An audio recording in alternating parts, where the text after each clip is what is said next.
Hello friend, welcome to Teacher Dream 360. Very good morning, my brothers, my sisters and all my dear friends.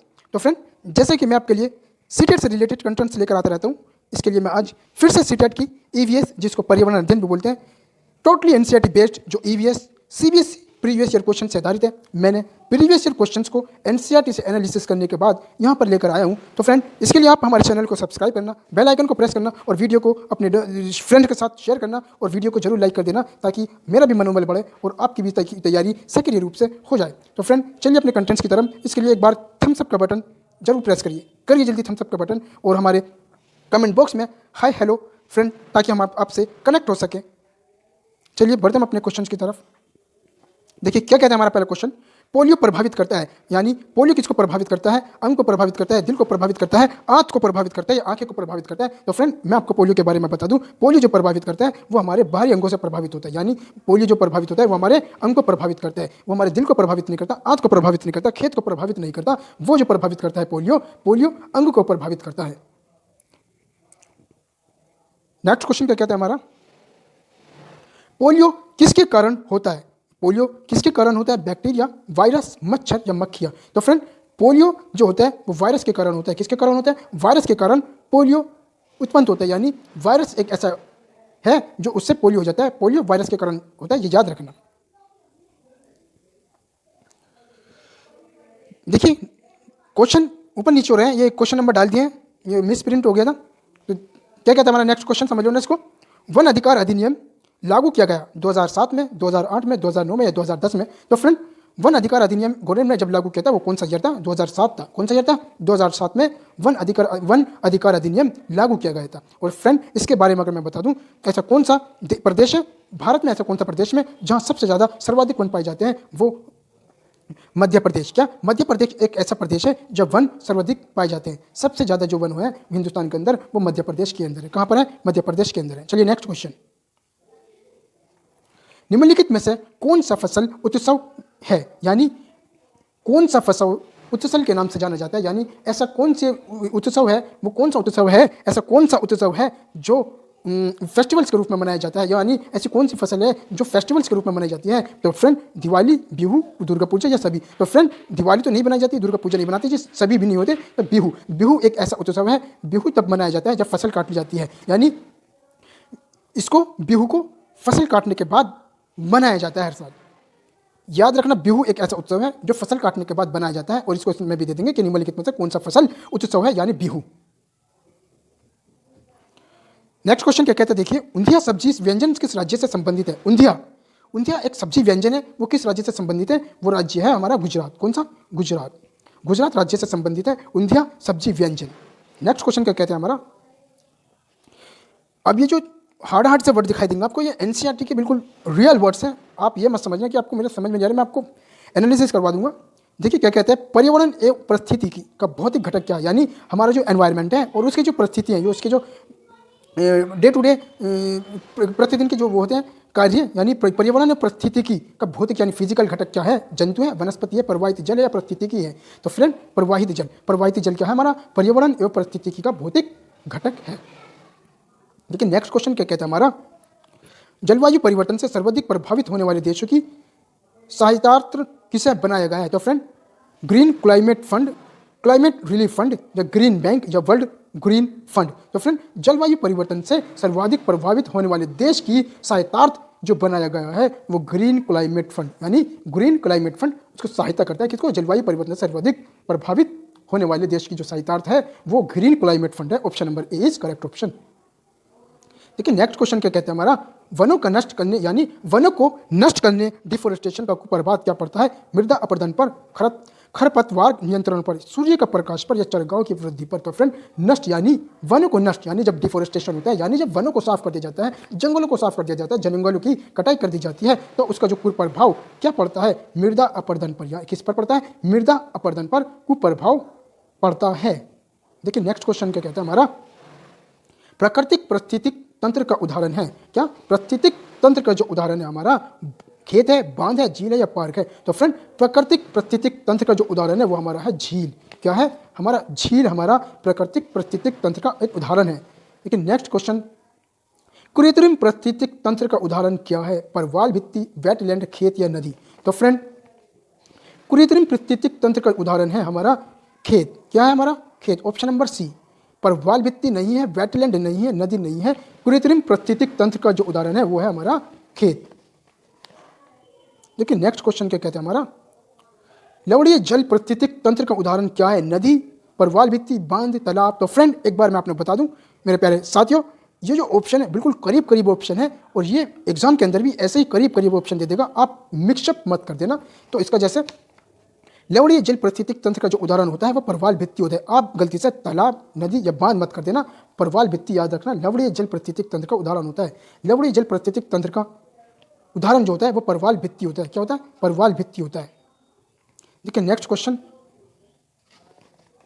स्वच्छ जल पारिस्थितिक तंत्र का उदाहरण क्या है? समुद्र तट, खाड़ी, एस्चुरी या तालाब? तो फ्रेंड, स्वच्छ यानी फ्रेश वाटर पारिस्थितिक तंत्र का जो उदाहरण है, स्वच्छ जल पारिस्थितिक तंत्र का जो उदाहरण है वो यहाँ पर है हमारा तालाब। क्या? तालाब स्वच्छ जल पारिस्थितिक तंत्र का उदाहरण माना जाता है।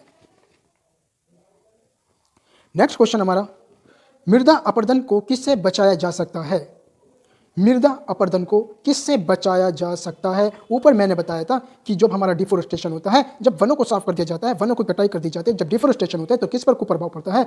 किस पर प्रभाव पड़ता है? मृदा अपरदन पर। किस पर प्रभाव पड़ता है? मृदा अपरदन पर कुप्रभाव पड़ता है। इसी का जस्ट उल्टा, मृदा अपरदन को किससे बचाया जा सकता है? यानी किससे बचाया जा सकता है? जब हम डिफोरेस्टेशन होते हैं उसको रोक दो, हमारा मृदा अपरदन बच जाएगा। यानी पशुओं को अत्यधिक चरा कर, वनस्पति के कटाव द्वारा या वन रोपण द्वारा पक्षियों की जनसंख्या बढ़ाकर। तो फ्रेंड, मृदा अपरदन अगर जो बचाया जा सकता है, ऑप्शन नंबर सी में आपको दिखाई दे रहा है, वन रोपण द्वारा। यानी अधिक से अधिक हम अपने वनों को उगाएं, अधिक से अधिक हम अपने वनों का रोपण करें, वनों का रोपण द्वारा अधिक से अधिक हम अपने पेड़ पौधे लगाएं, इसके द्वारा मृदा अपरदन को बचाया जा सकता है। और कुप्रभाव यानी डिफोरेस्टेशन होता है, वनों को जब कटाई होती है तो किस पर कुप्रभाव पड़ता है? वो मृदा अपरदन पर प्रभाव पड़ता है, जो मैंने अभी ऊपर वाले क्वेश्चन में बताया था। जस्ट इसी का उल्टा कि मृदा अपरदन को किससे बचाया जा सकता है? वनों के रोपण यानी वन रोपण द्वारा बचाया जा सकता है।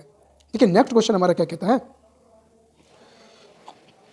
एक पारिस्थितिक तंत्र में उत्पादकों एवं उपभोक्ताओं की संख्या को कौन निश्चित करते हैं? जलवायु संबंधी कारक, धरातलीय कारक, जैविक कारक या मृदा कारक? यानी एक पारिस्थितिक तंत्र में उत्पादक यानी उत्पादकों एवं उपभोक्ताओं, जो हमारे उत्पादक होते हैं, उपभोक्ता होते हैं, उनकी संख्या को कौन निश्चित करते हैं? जलवायु संबंधी कारक, धरातलीय कारक, जैविक कारक या मृदा कारक? तो आपको डार्क में यानी हाईलाइट कर मैंने दिखा दी स्लाइड के अंदर, जलवायु संबंधी कारक उत्पादकों उपभोक्ताओं की संख्या को निश्चित करते हैं। लेकिन नेक्स्ट क्वेश्चन क्या कहता है हमारा, विश्व यानी विश्व का सर्वाधिक प्रसिद्ध कीटनाशक कौन सा है? यानी वर्ल्ड का सबसे ज़्यादा प्रसिद्ध यानी वर्ल्ड का सबसे ज़्यादा जो फेमस कीटनाशक वो है डीडीटी। क्या है हमारा? डीडीटी। BHC नहीं है, फ्लिट नहीं है, बेगोन नहीं है, वो हमारा डीडीटी है। क्या? वर्ल्ड का हाईएस्ट फेमस कीटनाशक है डीडीटी, यानी विश्व का सर्वाधिक प्रसिद्ध कीटनाशक हमारा डीडीटी है। चलिए नेक्स्ट क्वेश्चन देखिए, मरुस्थली भवन यानी डेजर्टिफिकेशन, यानी हमारा जो डेजर्ट एरिया होता है, यानी डेजर्ट मरुस्थली भवन किससे होता है? वनों को उखाड़ने, डिफोरेस्टेशन के कारण होता है। हमारा डेजर्ट एरिया जो बनता है वो वनों को उखाड़ने से बनता है, जल की वजह से होने वाले मृदा अपरदन के कारण होता है, वायु की वजह से होने वाले मृदा अपरदन के कारण हमारा मरुस्थली भवन होता है, या फिर बहुत उच्च तापमान एवं कम वर्षा के कारण। तो फ्रेंड, मरुस्थली भवन डेजर्टिफिकेशन जो हमारा रेगिस्तानी एरिया होता है वो किससे बनता है? वो बहुत उच्च तापमान यानी जहाँ सबसे ज़्यादा हाईएस्ट तापमान, सबसे ज़्यादा हाईएस्ट टेम्परेचर, सबसे ज़्यादा गर्मी और सबसे कम वर्षा, यानी सबसे कम वर्षा ना के बराबर जो बारिश होती है और वहाँ का तापमान सबसे ज़्यादा होता है, गर्मी बहुत सारी पड़ती है और पानी का नामो निशान, दूर से दूर पानी दिखाई नहीं देता, वहाँ पर मरुस्थली भवन बन जाता है। क्या बन जाता है? मरुस्थली भवन डेजर्टिफिकेशन यानी राजस्थानी एरिया बन जाता है, रेगिस्तानी एरिया बन जाता है। चलिए नेक्स्ट क्वेश्चन, कुत्ता किस वर्ग में आता है? कुत्ता किस कैटेगरी के अंदर आता है? प्राइमरी उपभोक्ता यानी प्राथमिक उपभोक्ता में, सेकेंडरी उपभोक्ता यानी द्वितीयक उपभोक्ता में, टर्शरी यानी उपभोक्ता, तृतीयक उपभोक्ता या उत्पादक के कैटेगरी में आता है। तो फ्रेंड, कुत्ता अगर कैटेगरी में आता है वो सेकेंडरी कैटेगरी में आता है, सेकेंडरी में आता है, यानी द्वितीयक उपभोक्ता के अंदर कुत्ता वर्ग आता है। नेक्स्ट क्वेश्चन क्या कहता है हमारा, तृतीय उपभोक्ता यानी टर्शरी टर्शरी कैटेगरी कौन होते हैं, यानी टर्शरी कैटेगरी के अंदर इनमें से कौन सा जानवर है, हाथी है, गेंडा है, शतुरमुर्गी है या बाज है। तो फ्रेंड टर्शरी के अंदर जो आता है, तृतीयक उपभोक्ता के अंदर जो आता है वो हमारा बाज आता है। क्या आता है हमारा? बाज तृतीयक उपभोक्ता के अंदर आता है।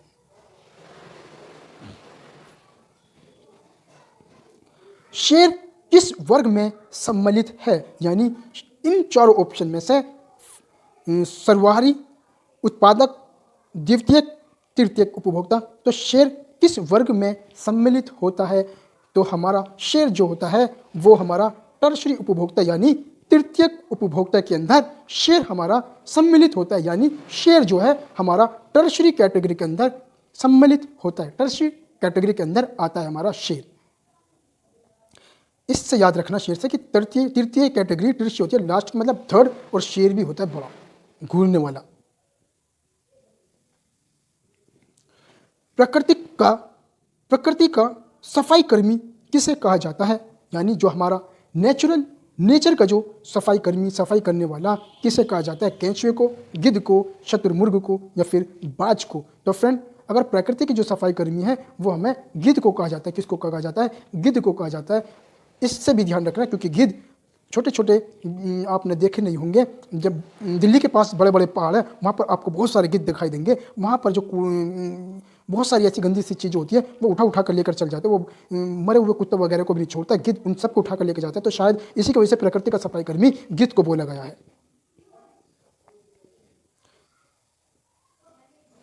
तो फ्रेंड हमारा जो आज का क्वेश्चन, लास्ट क्वेश्चन है, पारिस्थितिक तंत्र में ऊर्जा का प्रमुख स्रोत क्या है, यानी पारिस्थितिक तंत्र में जो हमारा ऊर्जा का प्रमुख स्रोत क्या है? भूताप, सूर्य, ग्रीन हाउस गैस या फिर चंद्रमा। तो फ्रेंड आपको ऊर्जा से समझ आ गया होगा सूर्य। तो हमारा पारिस्थितिक तंत्र में ऊर्जा का जो प्रमुख स्रोत क्या है? सूर्य है। तो फ्रेंड हमारी वीडियो को बिना स्किप करें एंड तक देखिए और इसको 1 से 2 बार देखिए ताकि आपका रिवीजन एग्जाम के टाइम देखना ना पड़े, अभी ये याद हो जाए। उसके लिए हमारे चैनल को सब्सक्राइब करना और वीडियो को जल्दी से थम्स अप कर देना, लाइक कर देना और कमेंट बॉक्स में कुछ न कुछ मेरे लिए ज़रूर कर देना। हाय हेलो फ्रेंड, धन्यवाद। आपका दिन शुभ हो।